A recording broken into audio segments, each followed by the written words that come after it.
कहीं से सोना लूटा, कहीं से तेल, मासूम लोगों को मारकर दादागिरी करने वाले अमेरिका की क्लास लगाने वाला चैप्टर। ईरान पर ट्रंप ने हमला क्यों किया? 10 दिन बाद इसका सबसे बड़ा राज आज खुला, और यह राज खोलने वाला कोई और नहीं है, ट्रंप का अपना एक करीबी है। वैसे तो ईरान पर हमला क्यों किया गया, इसके पीछे ट्रंप और उनके लोगों ने खूब कहानियां बनाई, अलग अलग वजह गिनाते रहे, गोल पोस्ट चेंज करते रहे, कभी कुछ कभी कुछ। लेकिन अब ट्रंप का असली मकसद दुनिया के सामने खुल गया है, और इसके साथ ही यह साफ हो गया कि ट्रंप अब तक ईरान को लेकर जो बात कर रहे हैं वो दरअसल असली प्लान छुपाने के लिए था। आप देखिए कि ट्रंप ने ईरान युद्ध पर अपना असली प्लान छुपाने के लिए क्या क्या कहा। पहले कहे कि ईरान एक आतंकी देश है, ईरान में रिजीम चेंज करना चाहते। तुम हो कौन चेंज करने वाले भाई? लेकिन कह दिया कि नहीं, हम करना चाहते। कह रहे हैं कि हमला नहीं करते तो ईरान हमला कर देता। ईरान के न्यूक्लियर प्रोग्राम को नष्ट करना चाहता। ईरान को दुनिया के लिए खतरा बता रहे हैं, इजराइल को बचाने के लिए हमला किया है। ये सारी बातें ट्रंप लगातार बोलते रहे। मतलब तय नहीं है कि इजराइल को बचाने के लिए किए, रिजीम चेंज के लिए किए, परमाणु बम के लिए किए, काहे के लिए किए, कुछ नहीं, जब जो मन में आया बोल दिए। लेकिन इस दौरान ट्रंप ने कभी अपना सीक्रेट प्लान नहीं बताया, जो अब पूरी दुनिया के सामने आया है। ट्रंप के बेहद करीबी सेनेटर ने ट्रंप का गहरा राज खोल दिया। ट्रंप के ईरान अटैक का एक बड़ा कनेक्शन वेनेजुएला से भी है। ट्रंप ने पहले वेनेजुएला पर कब्जा किया और उसके तुरंत बाद ईरान के खिलाफ युद्ध में उतर गए। इसी में ट्रंप का बहुत बड़ा सीक्रेट छुपा है, आज जिसके बारे में आपको बताऊंगा, लेकिन पहले एक झलक देखिए।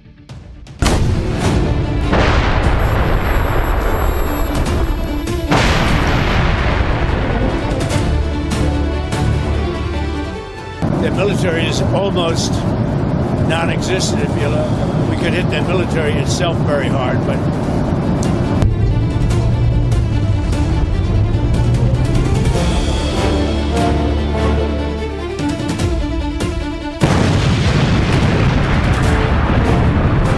Venezuela and Iran have 31% of the world's oil reserves.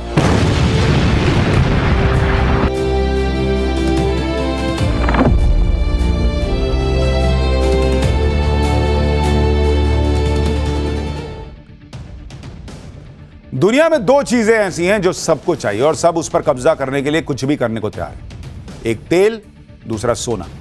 और यही दो चीजें ऐसी हैं जो दुनिया चला रही है। जिसके पास तेल है, जिसके पास गोल्ड है, वो दुनिया का राजा है। और इसी के लिए युद्ध होते रहे, इसी के लिए बम बरसते रहे, सरकारें गिराई जाती रही हैं, देश तबाह किए जाते रहे, तख्ता पलट होता रहा है। वेनेजुएला से लेकर ईरान तक यही हो रहा है, और अमेरिका का तो पूरा इतिहास ही ऐसा है। अब ईरान के मामले में यही खुलासा हुआ है। अमेरिका में रिपब्लिकन पार्टी के एक सेनेटर हैं लिंडसे ग्राहम, जिनको ट्रंप का बहुत करीबी और खास माना जाता है। लिंडसे ग्राहम ने ईरान पर हमले के पीछे का असली राज खोल दिया है। रिपब्लिकन सेनेटर लिंडसे ग्राहम ने एक टीवी प्रोग्राम में खुलेआम कहा बॉस कि ईरान के तेल पर अमेरिका की नजर है। वेनेजुएला की तरह ईरान पर कंट्रोल चाहते हैं। ईरान और वेनेजुएला के पास दुनिया का 31% तेल भंडार है। इतने बड़े तेल भंडार पर अमेरिका का नियंत्रण होगा। इससे अमेरिकी अर्थव्यवस्था को फायदा होगा। सबसे बड़ी बात कि इससे चीन को बड़ा झटका लगेगा। चीन इन दोनों देशों से तेल खरीदता रहा है। ईरान पर अमेरिका का कंट्रोल चीन के लिए बुरे सपने जैसा होगा। यानी सीधा हिसाब वही है बॉस जो हम आपको पाठशाला में बोलते रहे। ना तो ईरान के परमाणु कार्यक्रम से इनको कोई खतरा था, ना ही ईरान किसी पर हमला करने जा रहा था, ना ही ईरान में सत्ता परिवर्तन कराना इनका असली मकसद था। पूरा खेल तमाशा तेल का है बॉस। इनको पूरे दुनिया में तेल जहां जहां है वहां घुसना है और लूटना है।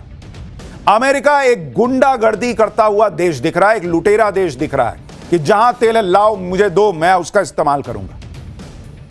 सुनिए लिंडसे ग्राहम, डोनाल्ड ट्रंप के करीबी, खुद अपने मुंह से बता रहे हैं। Venezuela and Iran have 31% of the world's oil reserves. We're going to have a partnership with 31% of the known reserves. This is China's nightmare. This is a good investment, and we should applaud our men and women in the military who are doing something I've never seen done before. आपको क्या लगता है Donald Trump अकेले सन किए? उनके साथ का हर आदमी सनक में डूबा हुआ है। वो कह रहा है मुझे प्राउड है कि हम ऐसा कर रहे हैं। ये तो पूरी दुनिया को पता है कि जहां कहीं भी तेल दिखता है अमेरिका उस तेल पर कब्जा करने के लिए कूद जाता है। फिर आगे पीछे कुछ नहीं देखता बॉस। लोग तो इस बात का मजाक उड़ाते रहे, मीम बनाते रहे कि अगर खाने के तेल में ज्यादा तेल दिख जाए, खाने में तेल ज्यादा दिख गया तो कड़ाही में अमेरिका कूद जाएगा। ये इन लोगों का हाल है। उत्तर कोरिया पर ट्रंप हमला क्यों नहीं करते लोग पूछते हैं। किम जोंग भी तो धमकी देता रहता है, परमाणु हथियार होने का दावा खुलेआम करता है। ईरान में परमाणु बम तो अभी तक दिखा नहीं। उत्तर कोरिया तो खुले कहता है कि उसके पास है। वहां क्यों नहीं जाते डोनाल्ड ट्रंप अमेरिका? क्योंकि उत्तर कोरिया के पास ना तो तेल है ना सोना है। ऊपर से वो ऐसा सनकी है कि परमाणु बम भी फोड़ देगा, उनको पता है। वेनेजुएला पर भी तेल के लिए अमेरिका ने हमला किया। वहां के राष्ट्रपति को उठा के ले आए, किडनैपिंग कर लिए बॉस। वेनेजुएला में दुनिया का सबसे बड़ा कच्चे तेल का भंडार है। अब इसीलिए ईरान पर हमला किया, ईरान के तेल पर कब्जा करने के लिए युद्ध छेड़ दिया और दुनिया को बता रहे हैं कि देखो हम तो तुम्हारे लिए कर रहे हैं। अरे मत करो, जाओ। वेनेजुएला का मामला ट्रंप ने क्लोज कर दिया। अब ईरान की बारी है। ये सोचे थे कि खामनेई को मार देंगे, वहां जैसे मादुरो को उठा लिए, खामनेई को मारेंगे, ईरान घुटनों पे गिरेगा, अपना कोई वहां पपेट बैठा देंगे कठपुतली, अब पूरा तेल उठा लेंगे। क्योंकि ईरान में दुनिया का तीसरा सबसे बड़ा तेल भंडार है। ऊपर से उस तेल की क्वालिटी बहुत अच्छी। ईरान के अलावा अन्य खाड़ी देशों के साथ अमेरिका के संबंध अच्छे हैं। ईरान ही वो देश है जो अमेरिका को आंख दिखाता रहता है, इसलिए ईरान पर हमला ही कर दिया। ईरान में करीब 209 बिलियन बैरल तेल का भंडार है। ग्लोबल सप्लाई का 4.5% तेल ईरान प्रोड्यूस करता है। प्रतिदिन करीब 3.3 मिलियन बैरल तेल का उत्पादन। ईरान का सबसे बड़ा तेल खरीदार चीन है। 2025 में चीन ने ईरान के तेल निर्यात का 90% से ज्यादा खरीदा था, क्योंकि बाकी देश उस तरह से खरीद ही नहीं सकते। अमेरिका ने सैंक्शन लगा रखा था। ईरान के तेल भंडार पर अगर अमेरिका का कंट्रोल हो गया तो चीन की परेशानी बढ़ जाएगी। और यही ट्रंप का प्लान भी है कि एक तो तेल ले लो, ऊपर से चीन के साथ खेल कर दो। ट्रंप ने पहले ही वेनेजुएला पर कब्जा कर लिया। वहां के राष्ट्रपति मादुरो अरेस्ट है, अमेरिका की कैद में। वेनेजुएला में दुनिया का सबसे बड़ा कच्चे तेल का भंडार है, जो अब अमेरिका के कंट्रोल में।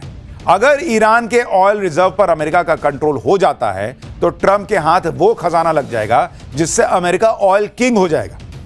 भाई अगर आप देखेंगे इस वक्त हालत क्या है,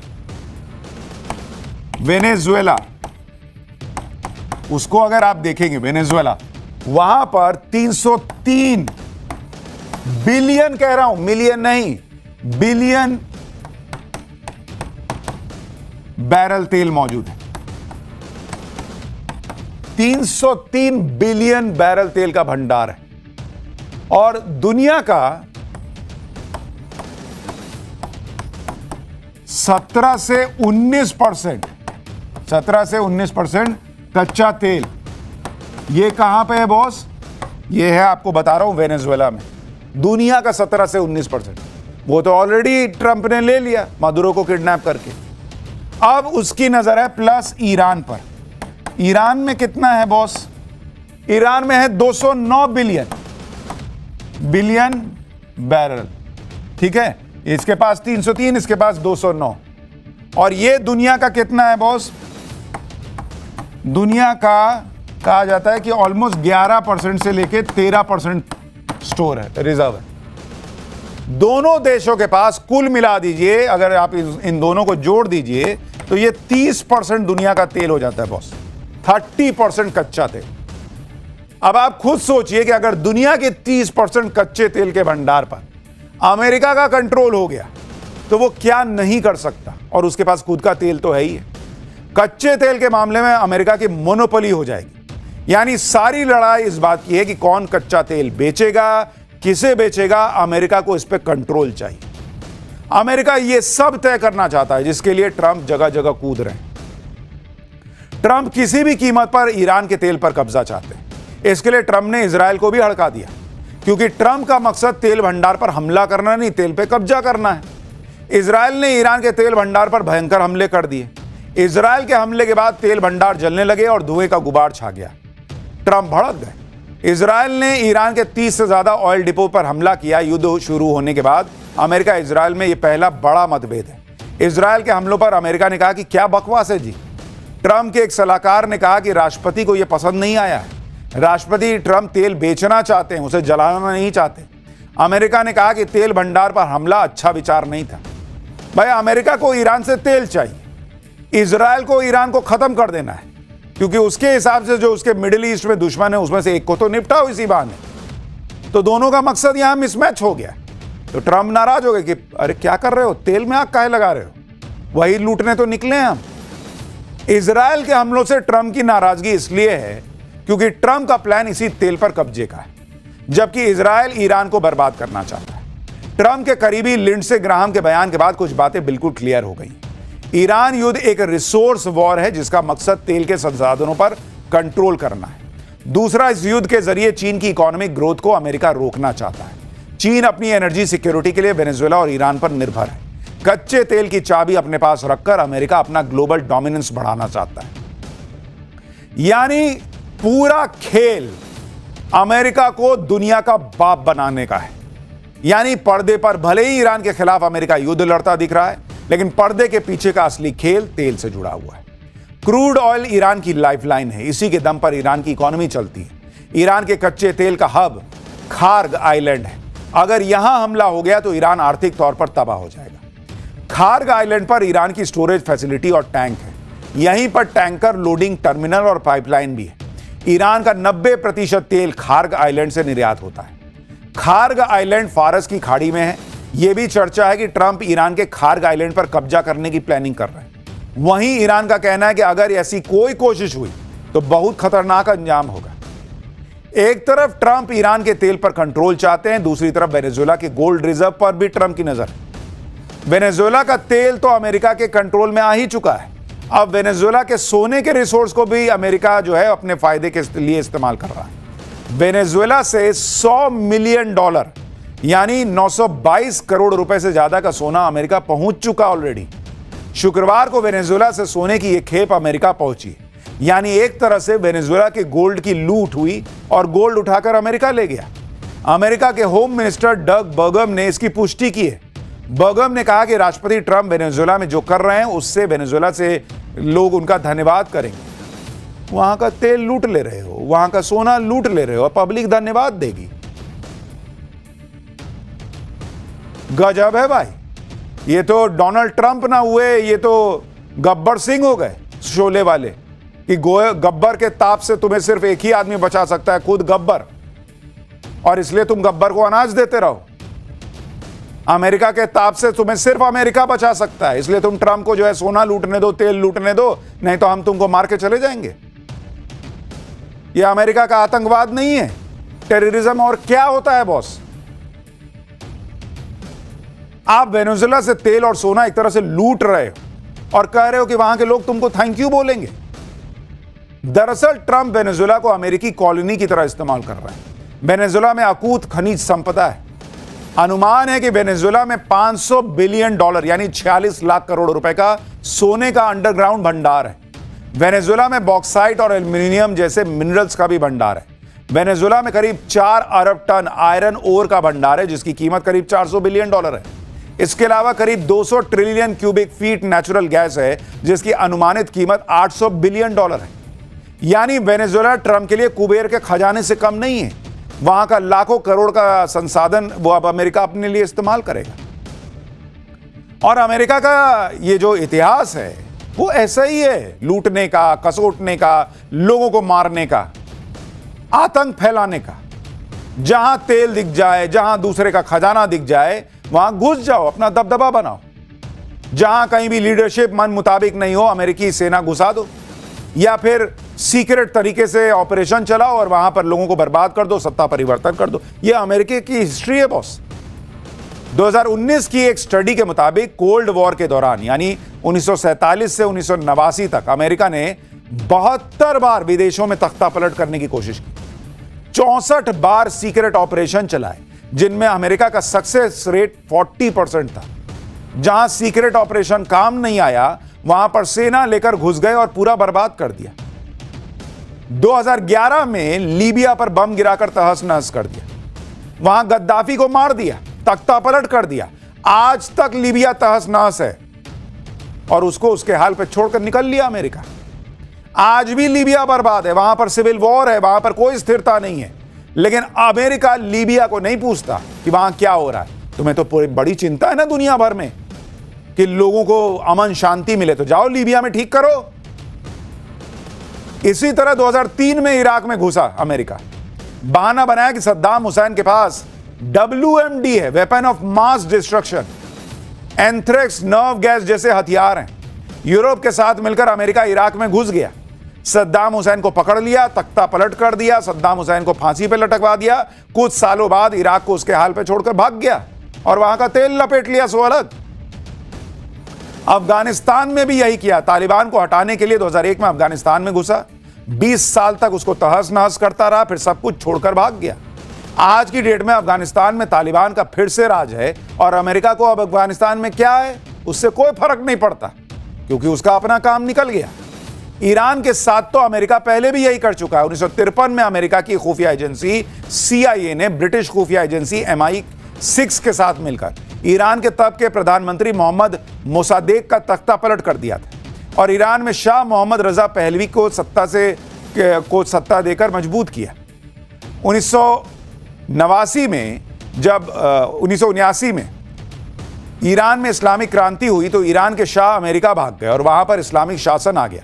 तब से अमेरिका ईरान में तख्ता पलट में ही लगा हुआ है और अब वहां तख्ता पलट करके फिर से ईरान के शाह जैसा कोई बैठाना चाहता है। यानी अमेरिका का यह हिसाब किताब है बॉस, दुनिया में लूट खसोट करने का, पूरी दुनिया को लूटने का, अपने यहां पैसा भरने का, खजाना भरने का, यह अमेरिका का हिसाब है बॉस। और जो वो करता है वो किसी आतंकवाद से कम नहीं है, वो टेररिज्म से कम नहीं है, क्योंकि जब वो ये करता है लूट खसोट तो उसमें मासूम लोग मरते हैं और वो उसको अमली जामा पहनाता है कि मैं दुनिया की भलाई के लिए कर रहा हूं। अरे जाओ दुनिया की भलाई। और इसलिए जो लोग ये सोचते हैं कि ईरान जो कर रहा है वो सिर्फ ईरान की लड़ाई है, वो ईरान की लड़ाई नहीं है बॉस। कल वेनेजुएला था, आज ईरान है, कभी इराक था, दूसरे देश थे।